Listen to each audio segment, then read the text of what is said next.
All diabetics know that they need to take care of their feet. What they don't know is that they need education and professional care and have to attach themselves to a podiatrist throughout their diabetic years. At Lifestyle Podiatry, our emphasis is on education.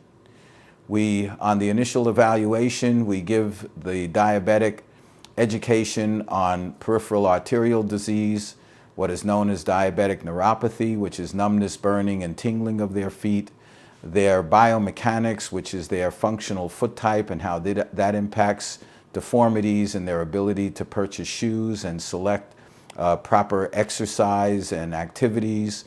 And in short, whether or not the diabetic runs into problems, we do an evaluation that gives a custom impression of their need to see a podiatrist. Some diabetics need frequent care, and other diabetics are no different than the ordinary population. So it's important to classify yourself and know where you belong.